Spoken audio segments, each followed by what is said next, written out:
Le Grand Matin Sud Radio, 7h-9h, Patrick Roger. Et votre invité ce matin, Patrick Roger, c'est Bruno Retailleau, sénateur Les Républicains de Vendée, président du groupe LR au Sénat et candidat à la présidence des Républicains. Bonjour Bruno Retailleau. Bonjour Patrick Roger. Les Républicains de retour, du moins aux États-Unis, enfin on va en parler. On va évoquer aussi la bataille pour la présidence des Républicains, justement ici en France, avec tous les sujets du moment, retraite, déserts médicaux, immigration, mais aussi les tenues vestimentaires, du voile dans la rue aux cravates à l'Assemblée. Ça fourmille d'idées. Commençons, Bruno Retailleau, si vous le voulez bien, par cette histoire qui secoue le gouvernement. Les accusations de conflit d'intérêts pour Agnès Pannier-Runacher. Ses enfants détiendraient des parts dans une société dont les fonds seraient en partie domiciliés dans les paradis fiscaux. C'est son père qui aurait transmis. Il y a enquête de la haute autorité pour la transparence. Quel est votre avis ? Écoutez, pour l'instant, j'ai pas d'avis puisque je n'ai pas eu accès au dossier. C'est une histoire que j'ai appris tardivement hier soir. Moi, je suis pas un procureur et jamais je ne hurle avec les loups. Donc, il y a des règles. J'entends que les ministres se conforment aux règles et j'attends de voir les suites de l'enquête. Oui, c'est-à-dire que c'était pas illégal. C'est ce que vous dites, quoi. Il y avait des règles. Pour l'instant, je ne connais pas le fond du dossier, donc je ne bavarde pas sur ce que je ne connais pas. Il y a des règles, appliquons-les et il faut que les enquêtes se continuent. Politique exemplaire, avait dit Emmanuel Macron. Bien sûr, la République exemplaire. Il l'avait dit aussi pour les cumuls. Alors, il applique le cumul, bien évidemment, aux parlementaires, mais il y a des ministres aujourd'hui qui sont toujours cumulards. Voilà, parce que ils sont proches de Monsieur Macron. Oui. Un mot aussi sur Jean Castex. Auditionné au Sénat, l'ancien Premier ministre ferait un bon patron de la RATP, qui sera par ailleurs en grève demain. Écoutez, j'ai confiance, s'il doit être nommé, j'ai confiance en Jean Castex pour être le patron de la RATP. C'est pas le souci. Simplement, la RATP, on le voit bien, il y a une forme de gréviculture, la culture de la grève. Ça n'est pas acceptable parce que on prend en otage des centaines de milliers, voire même des millions de Français. C'est ça qui n'est pas normal. Prendre en otage, eux disent c'est se défendre pour avoir de meilleurs salaires, quoi. Écoutez, comparons la retraite d'un RATP à la retraite d'un Français moyen. Comparons les salaires, comparons les avantages et vous verrez que ils n'ont pas justement à trop se plaindre. Voilà. Oui. Vous avez parlé de cumulard là à l'instant juste avant. Vous vouliez parler de quoi précisément ? Le cumulard pour les mandats, par exemple, Madame Sonia Backès, elle est ministre. Elle est aussi présidente de la province sud de Nouvelle-Calédonie. Monsieur Lecornu, il est ministre des Armées. Il n'est pas aussi président de son département.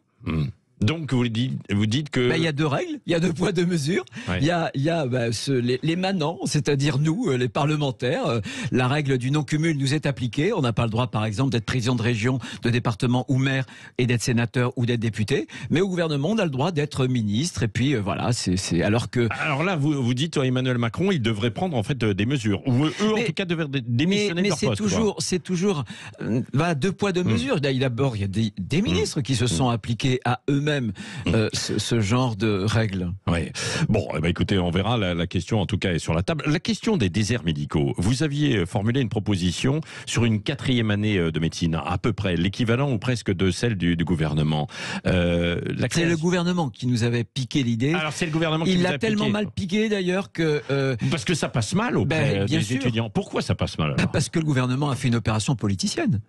Le gouvernement a piqué précipitamment notre idée sans en expliquer les modalités. Par exemple, en laissant croire aux internes qu'ils seraient rémunérés avec un lance-pierre. Nous, ce que l'on veut, c'est qu'ils soient rémunérés comme leurs aînés à l'acte. Quel est le souci ? Aujourd'hui, vous avez plus de 6 300 000 Français qui n'ont pas de médecin traitant. C'est non seulement une injustice, mais c'est un scandale quand on voit la dépense, la hauteur de la dépense en termes de santé en France. Et nous, ce que l'on veut faire, puisque la médecine générale est désormais une spécialité. Or, toutes les autres spécialités, il y a 4 années de 3e cycle. On voulait créer une année de professionnalisation où ces jeunes médecins pourraient aller dans des déserts médicaux, mais tout près de leur faculté d'origine. Attention, avec un médecin référent. Pas forcément les envoyer à la campagne. Par exemple, s'ils sont étudiants à Reims, les envoyer... ils restent dans leur ressort géographique. Exemple que vous connaissez un peu, faculté de médecine à Nantes. Je suis étudiant en 3e année. Je vais soit en Vendée, soit en Loire-Atlantique. Voilà, des beaux départements, voilà. Donc ils sont rémunérés à l'acte et c'est pratiquement 4000 jeunes médecins qui pourraient aller partout en France. On réglerait pas totalement le problème. Donc le gouvernement a mal expliqué les choses. Parce qu'il a voulu faire une opération politicienne, il s'est pris les pieds dans le tapis. Voilà, c'est comme ça quand on se précipite. Et est-ce qu'il faut aller vers sur la liberté d'installation des jeunes médecins ? Vous êtes favorable à quoi ? À la liberté. À la liberté totale, quoi. Mais regardez l'Allemagne. Alors donc, regardez l'Allemagne. Pas de numerus clausus ou de quotas dans des villes, quoi. Il faut libérer le numerus clausus, et on voit bien que le gouvernement l'a libéré, mais il n'y a pas suffisamment de moyens dans les facultés, notamment de médecine, pour accueillir beaucoup plus d'étudiants. Non, moi je suis favorable à la liberté d'exercice. Je suis plus précis. Un pays comme l'Allemagne a tenté ce qu'on appelle le conventionnement sélectif, c'est-à-dire que si vous n'allez pas dans un désert médical, vos actes ne sont pas remboursés.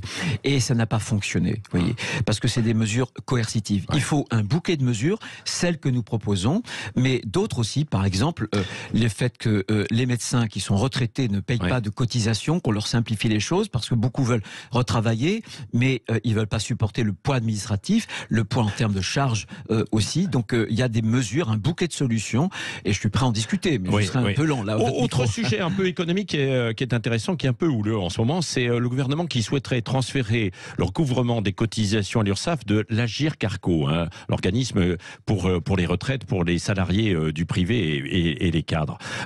Ça a débattu, ça a été refusé par l'opposition au Sénat, mais vous n'avez pas le droit au 49.3 au Sénat.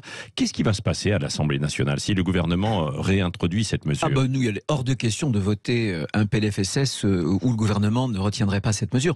De quoi il s'agit? Parce que c'est un peu technique. Est-ce que vos gouvernements du LR, parce qu'on l'a expliqué en fait. Je suis pas sûr que les auditeurs vous aient compris. Non, mais bon. Le gouvernement veut étatiser le recouvrement des pensions. Aujourd'hui, c'est géré par l'Agirc-Arrco, la retraite complémentaire, et donc par les partenaires sociaux.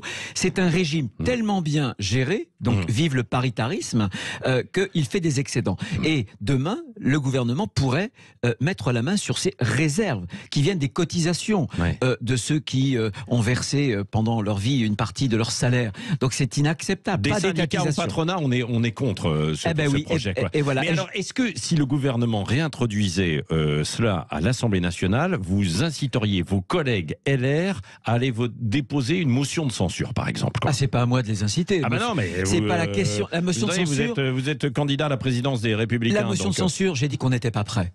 Et je dis que ce serait une folie aujourd'hui de déposer nous-mêmes une motion de censure. Voilà. Ça aboutirait à un gouvernement borne 1, borne 2, et qu'est-ce que ça aurait changé de plus? Je pense que nous sommes devenus maîtres du temps, et lorsque nous nous serons relevés, nous aurons l'initiative peut réintroduire tranquillement cette mesure. D'une motion de censure. Oui, mais vous n'allez pas vous y opposer. Pas question de la voter. Pas question de la voter. Si. On ne la votera pas. Oui, mais vous ne la voterez pas. Et ça reviendra au Sénat. Oui, mais il y aura une navette et on ne le votera pas. Autre sujet à venir, l'immigration. Il y aura un débat, le gouvernement annonce la couleur sur les métiers en tension notamment et les OQTF. Chez les LR, vous souhaitez rétablir la double peine, c'est ça, et créer une juridiction spécialisée dans l'expulsion des délinquants étrangers. Le gouvernement ne va pas assez loin dans ce qui a été proposé? Écoutez, on attendait de M. Darmanin qu'il soit le ministre de la fermeté migratoire, et ça va devenir le ministre des régularisations. Les mesures qu'il propose, c'est un formidable appel d'air. Appel d'air parce que, en faisant travailler ceux qui n'auront pas encore le droit de rester en France parce que leur droit d'asile ne leur sera pas reconnu, c'est un deuxième guichet qu'on leur ouvre.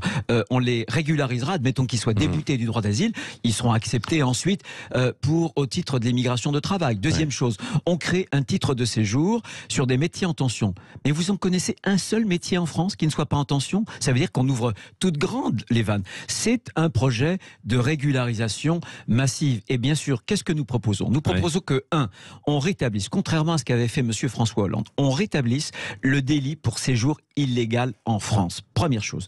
Deuxième chose, ce que nous proposons, c'est que chaque étranger qui pénètre irrégulièrement sur le territoire français ait la certitude que jamais il ne serait régularisé. Et je propose... sauf s'il y a le droit d'asile, que la personne est rentrée... C'est autre chose. Il est régulier. Non, mais quand il obtient droit d'asile... il peut rentrer illégalement et puis ensuite bénéficier du droit d'asile. Bien sûr. Il faut que son cas soit étudié. Je parle de régularisation. Un débouté du droit d'asile qui reste en France est un irrégulier. Souvent, il a une obligation de quitter le territoire qui ne sont même pas exécutés. Il y a 3 fois moins d'exécutions d'OQTF aujourd'hui qu'il n'y en avait en 2012. C'est ça la réalité. C'est ça la fausse fermeté de M. Darmanin qui surcommunique, mais qui est impuissant dans les faits. Et on voit bien ce matin, en venant, je lisais un quotidien du matin, Le Parisien, avec M. Nunes, le préfet de police. Sur la délinquance. Qui nous disait que voilà, la liaison, le lien entre la délinquance et puis l'immigration désormais est établi. 70% notamment pour les vols avec violence dans la capitale. En tout cas, c'est établi, c'est-à-dire qu'il y en a plus, il y a une proportion plus forte, évidemment. Non, c'est établi. À Paris et puis, dans les transports en commun, notamment. Il y a cause et effet. Il y a cause et effet. Migration massive, migration incontrôlée égale un surrisque, bien sûr, d'insécurité. C'est ce que vous dites, Bruno Retailleau. Votre concurrent à la présidence LR, Aurélien Pradié, s'est déclaré hier en faveur de l'interdiction du voile. Il s'interroge, en tout cas dans l'espace public, y compris peut-être dans la rue. Et vous, quelle est votre position ? Moi, ma position est très très ferme. Bien sûr que il faut combattre le voile, parce que le voile, ça n'est pas un instrument de la liberté. Au contraire, le voile, c'est l'instrument de la soumission des femmes et de l'apartheid dans une communauté nationale entre ceux qui auraient la vraie foi et les autres qui seraient des mécréants. Ce qu'il faut faire, d'abord, c'est appliquer nos lois qui ne sont même pas appliquées. La loi à l'école 2004, regardez la faiblesse du ministre M. Papendiaï, du ministre de l'Éducation nationale, alors qu'il y a des tenues islamistes. Il faut faire appliquer cette loi. La loi de 2010, vous savez, la burqa. Vous vous souvenez de cette anecdote, Monsieur Redouane Faïd, qui s'était évadé en se cachant sous une burqa. Bien moi, ce que je propose, c'est que pour la burqa, justement, pour les femmes récidivistes, on suspende leurs allocations, notamment sociales. Et il faut aller plus loin. C'est ce qu'on a fait au Sénat. En interdisant, par exemple, le burkini, en interdisant le voile et les signes ostentatoires pour les accompagnatrices scolaires. Le voile, en interdisant le voile pour les compétitions sportives. Mais interdire le voile pour interdire le voile dans la rue.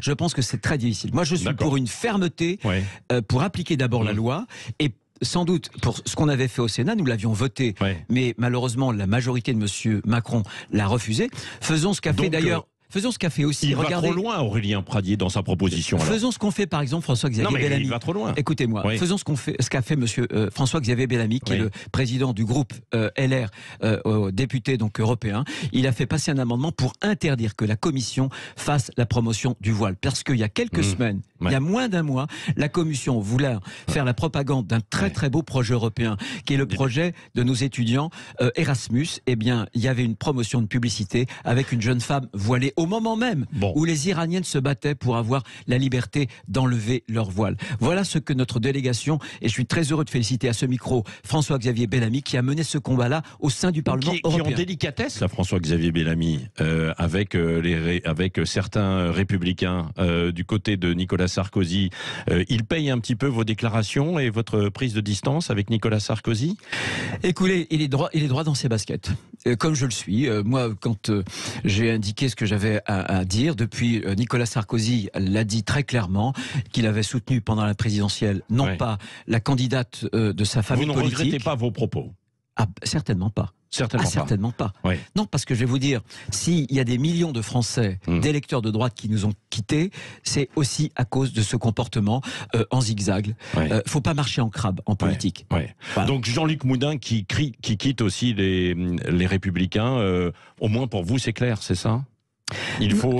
Mais écoutez, moi je me suis donné comme objectif de rassembler la famille politique, mais pas au prix d'un entre-deux, pas au prix de l'en même temps. Il faut aussi une clarification. Et pour moi, vous savez, je fais de la politique avec mes convictions. Je pense que l'honneur de la politique, ce sont les convictions. J'ai encore eu à l'éprouver sur cette fameuse triste affaire à l'Assemblée nationale. Que j'ai trouvé, que je n'ai pas du tout compris. Sur le RN, Mais bien sûr, vous Pourquoi ? Qu'est-ce que vous n'avez pas compris ? Mais ce que je n'ai pas compris, c'est que l'extrême gauche a tenté de criminaliser des propos qui n'avaient rien de raciste, puisque le fameux député... Il évoque du racisme, lui, non ? Mais bien sûr que non. Le député, moi tout de suite, je me suis dit, ce qui va faire foi, l'arbitre, en réalité, ce sera le compte-rendu de la séance. Le compte-rendu de la séance a écrit au pluriel la fameuse phrase qu'il retourne en Afrique. Donc simplement, ce député, c'était sans doute pas malin de vociférer dans l'Assemblée. Mais ce député, c'était pas un propos raciste, parce que si on dit que la fermeté migratoire est devenue en réalité une expression raciste, Alors, il est plus possible aujourd'hui, par exemple, d'exécuter des OQTF.